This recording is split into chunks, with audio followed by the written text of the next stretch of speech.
லவ்தேத்தூர் இயேசுஸ் கிறிஸ்துஸ். இயேசு கிறிஸ்துவுக்கு புகழ். தமிழ் கூறும் நல்லுலகில் வாழும் அனைத்து அன்புள்ளங்களுக்கும் வத்திக்கான் வானொலியின் வணக்கம். இறைவன் உங்கள் உள்ளத்தையும் இல்லத்தையும் தன் அன்பாலும் அருளாலும் அமைதியாலும் இன்றும் என்றும் நிரப்புவாராக.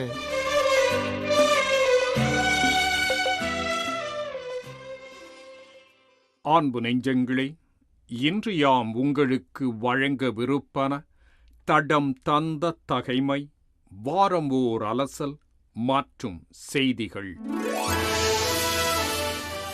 தடம் தந்த தகைமை. தட்டுங்கள், உங்களுக்கு திறக்கப்படும். தட்டுங்கள், உங்களுக்கு திறக்கப்படும் என உறுதியளித்தார் இயேசு. தட்டுதல் என்ற சொல் ஏராளம் பொருள் சுமந்தது. ஒருவரை தட்டுதல், திறக்கப்பட தட்டுதல், பொருளை கொட்டுதல், உழைப்பாளரின் தட்டுதல் என பல அர்த்தங்களை கொண்டது. இயேசு சுட்டும் நேரடி பொருள் திறக்கப்பட தட்டுதல் என்பதே. இது கதவு சன்னலை திறப்பதற்கான தட்டுதல் அல்ல, கடவுளின் கனிவான இதயத்தை தட்டுதல். இந்த தட்டுதலில் ஆழ்ந்த நம்பிக்கையும் அசையா விடாமுயற்சியும் மன்னிக்கும் உணர்வும் இணைந்திருந்தால் நோக்கம் நிறைவாகும் என்பது நிஜம். இங்கே தட்டுபவர் எவ்வளவு முக்கியமோ அவ்வாறே திறப்பவரும் முக்கியம். இக்காலச் சூழலில் ஏழைகள், ஆதரவற்றோர், தொழிலாளர்கள், புலம்பெயர்ந்தோர், பட்டியலினத்தார், பெண்கள், முதியோர், மாற்றுத்திறனாளர், மாணாக்கர், மூன்றாம் பாலினத்தார் என்பவர்களெல்லாம் தங்கள் நியாயமான கோரிக்கைகளோடு அரசை தட்டிக்கொண்டே நிற்கின்றனர். செவிமடுக்காமலும் திறக்காமலும் காலம் தாழ்த்தும்போது ஒடுக்கப்பட்டோராலே கதவு உடைக்கப்படும் என்பதே வரலாற்றுச் செய்தி. வறியவருக்கு திறக்காத கதவு வைத்தியருக்கு திறக்கும். இறைவா, நான் அல்ல, நீரே என் இதயக் கதவை தட்டிக் கொண்டிருக்கின்றீர். திறந்து உம் சாயலாம் ஏழையரை சந்திக்கும் துணிவு தாரும்.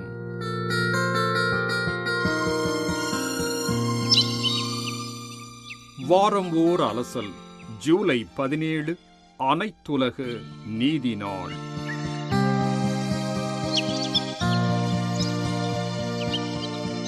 புலி வேட்டையாடி மானை கொல்வது இயற்கையின் நியதி. ஒரு விலங்கு தன் பசிக்குக் கொல்லும் இந்த நியதிகளுக்கு தீர்ப்பெழுதும் நீதிகள் இல்லை. ஆனால் மனிதன் அப்படி இல்லை. தன் இனமான மனிதனை ஏதோதோ காரணங்கள் சொல்லி தானே கொல்லும் சுயநலவாதியாக இருக்கின்றான். எனவேதான் சட்டங்களும் வரையறைகளும் கட்டுப்பாடுகளும் சரி தவறுகளும் நீதியும் கொண்டு ஒரு மனிதனின் செயல்பாடுகளை நாம் அளவிட வேண்டியிருக்கின்றது. கொஞ்சம் உற்று நோக்கினோம் என்றால் வெறும் இடமும் காலமும் மட்டுமே தீர்மானிக்கும் சரிகளும் தவறுகளும் தான் மனித வாழ்க்கையை நகர்த்திச் செல்கின்றன. அதாவது ஒரு செயலில் நியாய அநியாயங்களை முதலில் நாம் வாழும் இடம் தீர்மானிக்கிறது. எடுத்துக்காட்டாக, இந்தியாவில் சரியென பார்க்கப்படும் ஒரு வழக்கம் அமெரிக்காவில் தவறு என பார்க்கப்படலாம். இரண்டாவது, அதை காலமும் தீர்மானிக்கிறது. 1920 தவறு என நம்பப்பட்ட விடயம் 2025 சரியானதாக, நடைமுறை வாழ்க்கையில் ஏற்றுக்கொள்ளப்பட்டதாக பார்க்கப்படலாம். எனவே சரி தவறு என்பது ஓரளவு காலமும் இடமும் தீர்மானிப்பவை. அந்த சரிகளுக்கும் தவறுகளுக்கும் மாநில வாரியாக, தேசங்கள் வாரியாக பல்வேறு சட்டங்கள் நடைமுறையில் இருக்கின்றன. அது மட்டுமன்றி காலத்திற்கு தகுந்தவாறு இந்த சட்டங்கள் திருத்தி எழுதப்பட்டு மேம்படுத்தவும் படுகின்றன. ஆனால் குற்றங்கள் என்பது வேறு. குறிப்பாக மனித உயிர்களை வதைக்கும் பெரும் குற்றங்கள் உலகம் முழுவதும் ஒரே அளவுகோல் கொண்டே அளக்கப்படுகின்றன.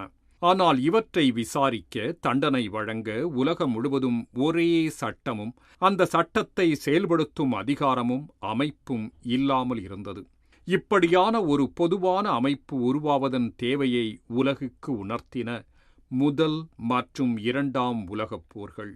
இத்தகைய ஒரு பின்னணியில், அதாவது மனித உரிமை மீறல்கள் கட்டுப்பாடின்றி சென்ற நிலையில், ஜூலை 17, 1998 ரோம் நகரில் நடந்த உலக நாடுகளின் மாநாட்டில் அனைத்துலக குற்றவியல் நீதிமன்றத்தை உருவாக்குவதற்கான ரோம் ஒப்பந்தம் உருவானது. இந்த ஒப்பந்தத்தின் அடிப்படையில் 2002 ஜூலை மாதம் சர்வதேச குற்றவியல் நீதிமன்றம் நிறுவப்பட்டது. 2010ஆம் ஆண்டு இந்த ஒப்பந்தத்தில் கையெழுத்திட்ட அங்கத்தினர் நாடுகள் இந்த ஒப்பந்தத்தின் மதிப்பாய்வு கூட்டத்தை உகாண்டாவின் கம்பாலாவில் நடத்தின. அந்த கூட்டத்தில் அனைத்துலக குற்றவியல் நீதிமன்றம் உருவாக அடித்தளமிட்ட ரோம் ஒப்பந்தம் கையெழுத்தான ஜூலை 17ஆம் தேதியை அனைத்துலக நீதி தினமாக கொண்டாட முடிவு செய்யப்பட்டது. அனைத்துலக நீதிமன்றத்துக்கான தேவையை உணர்த்தவும் அனைத்துலக நீதி என்பது என்ன என்ற புரிதலை உருவாக்கவும் இந்த தினம் உலகின் பல நாடுகளில் கொண்டாடப்படுகிறது. அன்பின் ஆட்சியை கொண்டு வந்த தெய்வமே, அன்பரே நீர் வாருமே, அசைந்தாடும் அருட்கரத்தால் அமைதியை நீர் தாருமே. இன்று உலகில் 2 அனைத்துலக நீதி அமைப்புகள் உள்ளன. ஒன்று ஐக்கிய நாடுகள் சபையின் அதிகாரத்தின் கீழ் வரும் அனைத்துலக நீதிமன்றம். அதில் ஐநாவில் அங்கத்தினராக இருக்கும் அனைத்து நாடுகளும் உறுப்பினராக இருக்கும்.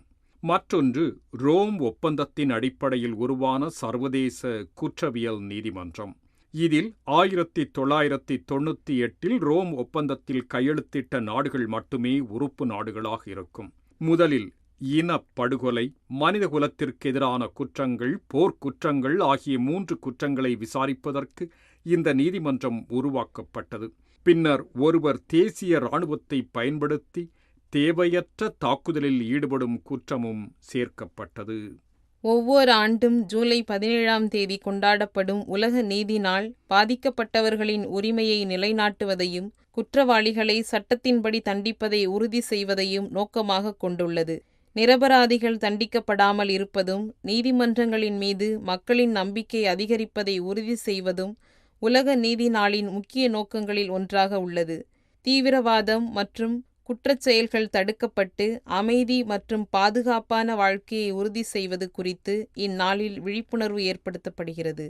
எல்லாரும் ஓர் நிறை, எல்லாரும் ஓர் விலை, எல்லாரும் இந்நாட்டு மன்னர் என்று பாடினார் மகாகவி பாரதி. மண்ணில் பிறந்த எல்லாரும் சமமானவர்கள். ஆண் பெண், படித்தவர் படிக்காதவர், ஏழை பணக்காரர், உயர்ந்தவர் தாழ்ந்தவர் என்ற பேதமே இல்லாமல் வாழ வேண்டும் என்பதே எல்லா நாட்டின் சட்டமும் விருப்பமுமாகும். இதை நிலைநாட்டவே ஒவ்வொரு நாட்டிலும் நீதி வகுக்கப்படுகின்றது. ஒரே ஒரு தனி மனிதனாக இருந்தாலும் அவனது உரிமைகள் மறுக்கப்படும்போது அந்த நாட்டின் சட்டம் அவனுக்கு நீதி வழங்குகின்றது. இதற்காகவே நீதிமன்றங்கள் செயல்படுகின்றன. ஒருவேளை நீதி மறுக்கப்படும் போதோ தாமதிக்கப்படும் போதோ மக்களின் வாழ்க்கை முறை அச்சத்திற்குள்ளாகின்றது. அவ்வேளைகளில் நாடுகளை தாண்டியும் பன்னாட்டு அளவிலும் ஒரு நாட்டுக்கான நீதியை பெற்றுக்கொள்ள சர்வதேச குற்றவியல் நீதிமன்றம் உள்ளது என்பதையும் அது நிச்சயம் நீதியை அளிக்கும் என்பதையும் நினைவுறுத்தவே இந்த உலக நீதி நாள் கொண்டாடப்படுகின்றது. புதுவாழ்வாய் புதுவளமாய் ஆண்டவரே அன்பை தர வேண்டும். புதுவாழ்வாய் புதுவளமாய் ஆண்டவரே அன்பை தர வேண்டும். போர் குற்றங்கள், இனப்படுகொலை, பெண்களுக்கு எதிரான குற்றங்கள் என்று பல வகையான குற்றச் செயல்களை பற்றி விசாரிக்க அனைத்துலக குற்றவியல் நீதிமன்றம் நெதர்லாந்தின் தி ஹாக் நகரில் செயல்படுகிறது. ஜூலை 17ஆம் நாளன்று பெண்கள் மீதான வன்முறைகள், இனப்படுகொலை, போர்க்குற்றங்கள் உள்ளிட்ட குற்றச் செயல்களை பற்றிய விழிப்புணர்வு நிகழ்ச்சிகள் உலகெங்கும் நடத்தப்படுகின்றன. இத்தகைய விழிப்புணர்வு நிகழ்ச்சிகள் குற்றம் நடக்கும் இடம் எங்கு இருந்தாலும் குற்றவாளிகள் தண்டனை அனுபவிக்க வேண்டும் என்பதற்கான உலகளாவிய உறுதியை பிரதிபலிப்பது மட்டுமல்ல, பாதிக்கப்பட்டவர்களுக்கு நீதி கிடைக்கச் செய்வது மற்றும் முன்னெச்சரிக்கையாக வன்முறைகளை தடுக்கும் நோக்கத்தையும் கொண்டுள்ளன. உலக நீதிக்கான தினம் என்பது ஒரு குற்றவாளி எங்கே இருந்தாலும் நீதியிலிருந்து அவன் தப்பிக்க இயலாது என்பதற்கான உறுதியை வலியுறுத்தும் நாள். ஏனெனில் நீதியின் வழியாகத்தான் அமைதியை கொணர வேண்டும். நீதியற்ற தன்மை அமைதியற்ற சூழலை உருவாக்குகின்றது என்பது நாம் சொல்லித் தெரிய வேண்டியதில்லை. எங்கே நீதி நசுக்கப்படுகின்றதோ, புறக்கணிக்கப்படுகின்றதோ, அங்கே அமைதி தன் அமைதியை இழக்கின்றது, வாழ்வும் அர்த்தமிழக்கின்றது. மனிதனின் தேடல் எப்போதுமே நீதி மற்றும் அமைதியை நோக்கியே இருக்கிறது. குடும்பங்கள் அமைதியாக இருக்க வேண்டும், குழந்தைகள் அமைதியாயிருக்க வேண்டும், பணிச்சூழல் அமைதியாக இருக்க வேண்டும், நம் சமூகம், நாடு அமைதியாக இருக்க வேண்டும் என எத்தனையோ அமைதி குறித்த ஆசைகள் ஒவ்வொரு மனிதனுக்குள்ளும் இருந்து கொண்டுதான் இருக்கின்றன. ஆனால் அமைதியின் விதை நீதியில் முளைக்கிறது என்ற அடிப்படை உண்மையை உணரத் தவறிவிடுகிறோம். இதனை கருத்தில் கொண்டுதான் உலக நீதி நாள் சிறப்பிக்கப்படுகின்றது. அத்துமீறல்களுக்கான அங்கீகாரங்களை துடைத்தெறிவதுதான் இந்த நாளின் நோக்கம். சட்டங்களின் பக்கங்களை புரட்டி நீதியை நிர்ணயிக்க முயலும் இன்றைய உலகில் இதயத்தின் பக்கங்களை புரட்டி நீதியை நிலைநாட்ட நாம் முன்வந்தால் நிச்சயம் இப்படி ஒரு நாளின் தேவையே இருக்காது. மனித வாழ்க்கையில் நாம் அங்கீகரிக்கப்பட்ட வரையறைக்குள் வாழ்வதை நீதியான வாழ்க்கை என்றுரைக்கின்றோம்.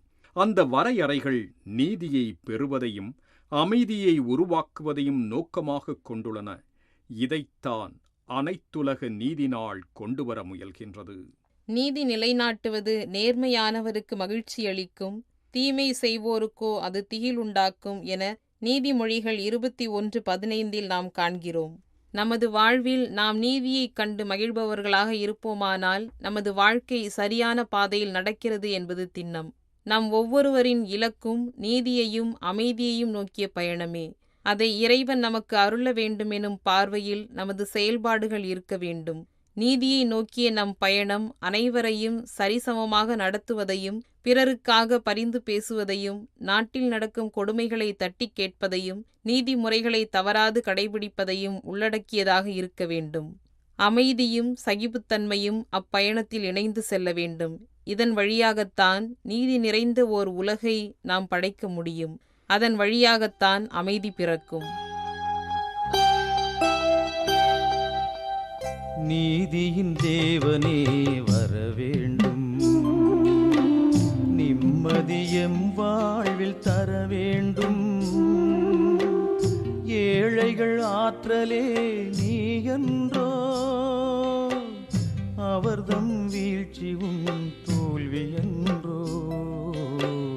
நீதியின் தேவனே வரவேண்டும்,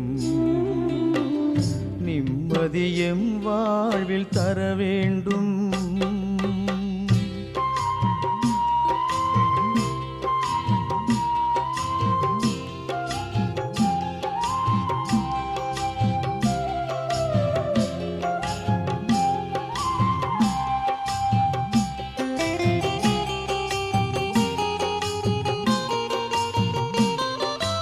உறங்காமல் ஓயாமல் உழைக்கின்றோம், உலகை எம் வியர்வைகளால் நனைக்கின்றோம்.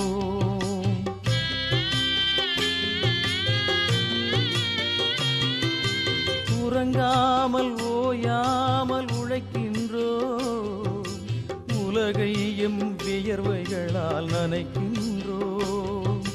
விளைகின்ற பொருளில் எமக்குரிமை இல்லை, விம்முகின்ற குரல்களுக்கு முடிவும் இல்லை. எம் தெய்வமே இறைவா, இறைவா, இறைவா. எம் தெய்வமே இறைவா, இந்நிலையில் இனி எமக்கு விடிவுண்டோ, முடிவுண்டோ? ஜூலை 17 அன்று உலகில் சிறப்பிக்கப்படும் அனைத்துலக நீதி நாள் குறித்து வாரம் ஓர் அலசல் நிகழ்ச்சியை இன்று உங்களுக்கு வழங்கியது வத்திக்கான் வானொலி.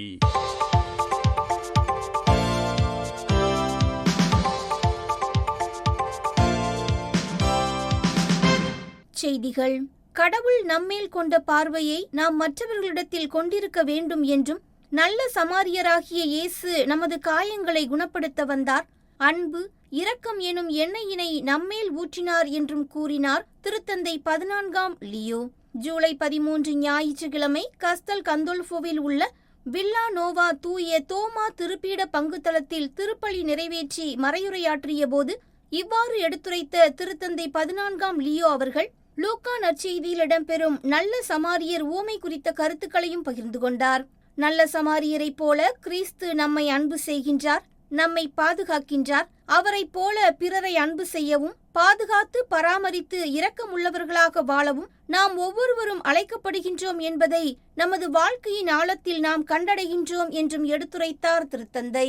கடவுள் மீதும் மனிதன் மீதும் கொண்டுள்ள உண்மையான அன்பின் வெளிப்பாடாக இயேசு இருக்கின்றார் என்றும், அவரது அன்பு தனக்கென்று வைத்திருக்காது பிறருக்கு கொடுக்கும் அன்பு, மறுப்பு தெரிவிக்காது மன்னிக்கின்ற அன்பு, ஒருபோதும் கைவிடாது உதவுகின்ற அன்பு என்றும் எடுத்துரைத்தார் திருத்தந்தை 14ஆம் லியோ. ஜூலை 13 ஞாயிற்றுக்கிழமையன்று கஸ்தல் கந்தோல்ஃபோ திருத்தந்தையர் கோடை விடுமுறை இல்லத்தின் நுழைவாயில் அருகே இருந்து லிபர்தா வளாகத்தில் கூடியிருந்த மக்களுக்கு வழங்கிய மூவேளை ஜெப உரையின் போது இவ்வாறு எடுத்துரைத்தார் திருத்தந்தை 14ஆம் லியோ. போதகரே, நிலை வாழ்வை உரிமையாக்கிக் கொள்ள நான் என்ன செய்ய வேண்டும் என்று இயேசுவிடம் கேட்கும் திருச்சட்ட அறிஞரின் கேள்வியுடன் ஆரம்பமாகும் இன்றைய நற்செய்தி வாசகமானது மீட்பிற்கான விருப்பம், தோல்வி, தீமை மற்றும் இறப்பு இல்லாத வாழ்க்கைக்கான அவரின் விருப்பத்தை வெளிப்படுத்துகின்றது என்றும் கூறினார் திருத்தந்தை. புதிய அருளாளர் லிக்கரியோனே மே அவர்கள் கடினமான சூழ்நிலையிலும் கல்வி மற்றும் மேய்ப்பு பணியினை துணிவுடன் ஆற்றியவர் என்றும், மாரிஸ்ட் சபை அருள் சகோதரரான அவரது மறைசாட்சிய வாழ்வானது இளைஞர்களுக்கான கல்வி பணியில் செயல்படுபவர்களுக்கு ஒரு தூண்டுதலாக இருக்கட்டும் என்றும் கூறினார் திருத்தந்தை 14ஆம் லியோ. ஜூலை 13 ஞாயிறு கஸ்தல் கந்தோல்ஃபோ லிபர்தா வளாகத்தில் கூடியிருந்த மக்களுக்கு வழங்கிய ஞாயிறு மூவேளை ஜெப உரையின் இறுதியில் எடுத்துரைத்த ஜெப விண்ணப்பங்களின் போது இவ்வாறு கூறிய திருத்தந்தை 14ஆம் லியோ அவர்கள், 1909ஆம் ஆண்டு கிறிஸ்தவ நம்பிக்கைக்காக துன்புறுத்தப்பட்டு கொலை செய்யப்பட்டவரும், ஜூலை 12 சனிக்கிழமை பர்சலோனாவில் அருளாளராக உயர்த்தப்பட்டவருமான அருளாளர் லிக்கரியோனே மே அவர்கள் போல வாழ வலியுறுத்தினார். அமைதிக்காக ஜெபிக்க மறக்க வேண்டாம். வன்முறை மற்றும் போர் காரணமாக துன்பத்திலும் தேவையிலும் இருக்கும் மக்கள் அனைவருக்காகவும் ஜெபிக்க மறக்கக்கூடாது என்றும் வலியுறுத்தினார் திருத்தந்தை. கிறிஸ்துவை தினமும் பின்பற்றுவதன் வழியாகவும் ஒவ்வொரு நாளும் திரு அவைக்கு பணியாற்றுவதன் வழியாகவும் இளம் அருள்பணித்துவ மாணவர்கள் தங்களது அழைத்தல் வாழ்வை மகிழ்வுடன் வாழ்கின்றார்கள் என்றும் தெரிவித்தார் அருள் தந்தை அலெசாந்திரோ பிராந்தி. ஜூலை 13 ஞாயிறன்று கிழக்கு திமோரின் திலியில் உள்ள புனித பேதுரு பவுல் குருத்துவ இல்லமானது 25வது ஆண்டு வெள்ளி விழாவை கொண்டாடிய நிலையில் அவ்வெள்ளி விழா திருப்பலியில் பங்கேற்று அருள் பணித்துவ மாணவர்களை சந்தித்த போது இவ்வாறு எடுத்துரைத்தார் திருத்தூதர் பேதுரு திருப்பீடச் செயல்களுக்கான அலுவலர் அருள் தந்தை அலெசாந்திரோ பிராந்தி. வெள்ளி விழா திருப்பலிக்கு மலியானா மறைமாவட்ட ஆயரும் கிழக்கு திமோர் ஆயர் பேரவையின் தலைவருமான ஆயர் நொபெர்டோ தோ அமரெல் அவர்கள் தலைமையேற்றார். பக்காவு மறைமாவட்ட ஆயர் லியோனார்டோ மரியா ஆல்வேஸ் அவர்களும் உடனிருந்து திருப்பலியினை நிறைவேற்றினார். 90 விழுக்காட்டிற்கும் அதிகமான கத்தோலிக்க மக்களை கொண்ட கிழக்கு திமோரானது தென்கிழக்கு ஆசியாவில் உள்ள சிறிய நாடு என்றும், கடந்த ஆண்டு இங்கு வருகை தந்த திருத்தந்தை பிரான்சிஸ் அவர்கள் திலியில் உள்ள அருள் பணித்துவ மாணவர்களை சந்தித்ததையும் நினைவு கூர்ந்தார் அருள் தந்தை பிராந்தி. குழப்பத்தின் மத்தியில் கடவுளின் இரக்கமுள்ள பார்வை மனிதனின் மாண்பை மீட்டெடுக்கின்றது என்றும், மீட்பின் நம்பிக்கையை உருவாக்கும் புதிய ஆடையை மனித உள்ளத்திற்குள் நெய்கிறது என்றும் வத்திக்கான் செய்திகளுக்கு எடுத்துரைத்தார் அருள் சகோதரி மரிய மார்த்தே பிளாசியூஸ். ஹெய்ட்டியில் உள்ள அருள் சகோதரிகள் தங்கள் வாழ்க்கையை துன்புறும் மக்களின் நலவாழ்வு, கல்வி மற்றும் உளவியல் பணிக்காக அர்ப்பணிக்கின்றனர் என்றும், மக்களுக்கு தாங்கள் ஆற்றும் உதவி சிறியதாக இருந்தாலும் கடவுளால் அதனை பல மடங்கு இரட்டிப்பாக்கி துன்பத்தை நம்பிக்கையாகவும் அற்புதங்களாகவும் மாற்ற முடியும் என்றும் கூறினார் அருள் சகோதரி மரிய மார்த்தா பிளாசியூஸ். அன்னை மரியா ஒற்றுமைக்கும் இறையாட்சிக்கும் ஒரு சிறந்த எடுத்துக்காட்டு என்றும், அன்னை மரியின் விழாவில் இஸ்லாமிய சகோதரர்களின் பங்கேற்பு ஒன்றிப்பின் சிந்தனைகளை பிரதிபலிக்கிறது என்றும் கூறினார் ஆயர் மாக்சிமோஸ் ரெகூஸ். நேயர்களே, இத்துடன் வத்திக்கான் வானொலியின் தமிழ் ஒலிபரப்பு நிறைவு பெறுகின்றது. தொடர்வது அதன் மலையாள நிகழ்ச்சிகள். உங்களது ஆர்வமுள்ள செவிமடுத்தலுக்கு நன்றி, வணக்கம்.